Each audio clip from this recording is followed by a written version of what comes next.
Hello snowboarders of the internet. I'm your host Avran LeFeber, and in this video we're going to be reviewing the 2020 Telos Backslash. If you slept on this board last year, you probably shouldn't sleep on it this year. This board comes in three sizes: 148, 153, and 158. This board has full camber, so from contact point to contact point, you've got traditional camber. I will say that the contact point is a little bit early in this, so when you engage it, you get a little more lift in the nose. Not much, just a little bit, which helps this board in powder and when initiating turns. I rode this board at Copper Mountain after what can only be described as our storm of the year. I mean, we've gotten like 5 feet, then another almost 3 feet of snow on top of that. There was some humidity in the air. The snow was a little bit heavier. I was riding like knee to mid-thigh deep snow, some low angle stuff. I was showing some people around the mountain. You know, the groomers were perfectly groomed, so ripping this thing on corduroy, no problem. And I rode it with my K2 Thraxis boots and my K2 Indy bindings. Look at it. Directional flex, softer nose, stiffer midsection, slightly stiffer tail. A lot of torsional flex to it. This is a board that you can really throw around and play around with.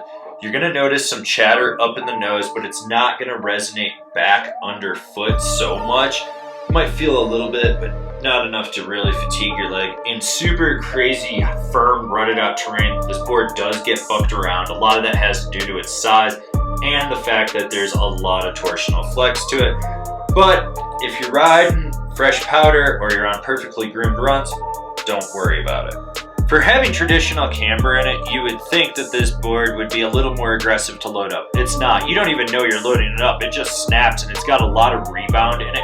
This is a board that you can pop over anything in your path without worry. You want to hit that cat track gap, go for it. That side hit, go for it. Small little fat skier kid fell in front of you, ollie over him, tail tap his head. Let him know who's dominant out there. You got to assert dominance with fat little skier kids early on. Otherwise, they grow up to be fat old skier guys, and you don't want that. That doesn't really matter. That's another video for another time. Basically, pop is super solid on this board. That longer nose creates such a platform for buttering. Pop at 180, lock in, feel it hold, and then when you want to pop out, you'll notice that rebound of the camber will snap you right out. Tail. There's a little bit more tail than some other volume shifted boards, so you can get up and swivel and sizzle on it. It'll do the job. It's nothing really to write home about. But then again, this thing is more so for ripping hard turns and slashing pow than it is for buttering. I can't stress enough how much fun it is to carve on this board. You can lay trenches with this. You can just really drive into that camber profile, load up the tail, slingshot out, transition over, load it up again, slingshot out. It rolls from edge to edge with ease. This is a board that you can carve with and kill powder with. Who's this board for? I'd recommend this for anyone that wants something that's short and fat, surfy. You're going to be able to just go do slashy turns, get into tight trees, and rip a groomer on. It's basically something that would be complementary in your quiver or to your daily driver. Last year when I rode this board, I didn't get a chance to get it into any powder, but I knew it would be good just from the way the flex was and how it carved. This year, I got it into more than enough powder and I was so fucking happy with it. This board just stoked me out. This board was a sleeper hit last year and I assume it's going to be a sleeper hit this year. They added a 158 for all you goddamn Sam Squanches out there that are complaining that you can't ride a 48 or a 53. I'm 195 pounds. I ride a 148. If you're 250, I'm sure you could ride a 53. But if you're 300 pounds, that 158 might be for you. Anyways, don't sleep on this board. Buy 3 of them. Go out. Have fun. So what boards is this comparable to? The K2 Cool Bean, the Rosnell Sushi, the Rome Powder Division.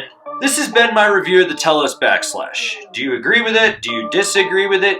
Are you saying to yourself, who the fuck is Telos? Leave me a comment down below. Let's have a conversation about this amazing board. If you're new here, remember to subscribe, click the bell, get those notifications. That way you're not missing any of the videos we've got coming out for you. And if you'd really like to support us and the Snowboard Network that we're trying to make as we expand our offering of content, swing on over to Angry Snowboarder VIP and become a member.